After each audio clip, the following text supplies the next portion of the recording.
खेसारी लाल यादव को पवन सिंह के फैमिली को टारगेट करना पड़ गया महंगा। देखिए कैसा माफी मांग रहे हैं। खेसारी लाल यादव को बुद्धि सच में टेहुना में है, इसको कब क्या बोलना है समझे में नहीं आता है। खेसारी लाल यादव टारगेट करता है पवन सिंह के फैमिली को और बेइज्जती होना पड़ता है इसका खुद के पत्नी को।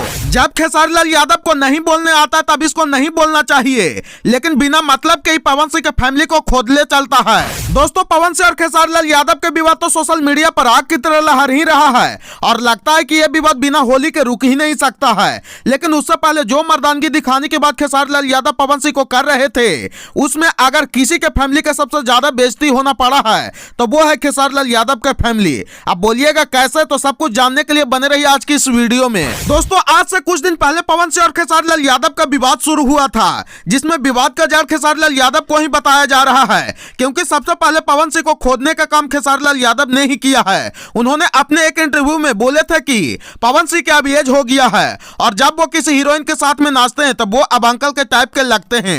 और यही बात जब पवन सिंह सुने थे तब खेसारी लाल यादव के जिला छपरा में ही जमकर रिलाई कर दिए थे। और पवन सिंह बोले थे कि हमारी भोजपुरी इंडस्ट्री में एक कलाकार है जो अपने आप को सिंगर बताता है और वो हमको बारे में बोलता है कि पवन सिंह के अब एज हो गया है और जब वो किसी हीरोइन के साथ में नाचते हैं तो वो अब अंकल के टाइप के लगते हैं। और पवन सिंह बोले थे कि जो ही बतिया बोला है वो कल सॉरी घर से निकला है। और यह बात जब खेसारी लाल यादव सुने तब वो बक्सर में एक स्टेज शो के दौरान पवन सिंह को और उनके फैमिली को टारगेट करते हुए जमकर रिलाई कर दिए हैं। और उन्होंने बोला था कि हमारा घर में रोजो सोहर होई काहे के हमरा अंदर क्षमता बा सोहर गबवावे के, और बोले कि अगर हम चाहे तो हर 9 महीना पर सोहर गबवा सकते हैं काहे के हमरा अंदर मर्दानगी बा, देही में शक्ति बा।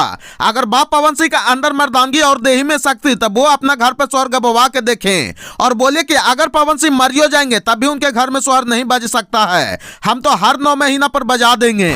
और यह सब बात बोल करके खेसारी लाल यादव को लग रहा होगा कि हम पवन सिंह को अपना मर्दानगी दिखा दिए, हम पवन सिंह की पत्नी को बेइज्जती करके रख दिए, ऐसा खेसारी लाल यादव को लग रहा होगा। लेकिन ऐसा नहीं है, ये सब बात बोल करके खुद तो बेइज्जती हुए ही हैं और साथ में अपनी पत्नी को भी घना घोर बेइज्जती करवा दिए हैं। अब जहां लोग के पवन सिंह को ट्रोल करना चाहिए था वहां खेसारी लाल यादव को ही ट्रोल करना शुरू कर दिए हैं। अब लोग खेसारी लाल यादव को बोल रहे हैं कि तुम्हारी पत्नी अंडा उंडा देती है क्या, या फिर फैक्ट्री खोल कर बैठी है जो तुमको यहाँ रोज सोहर होगा।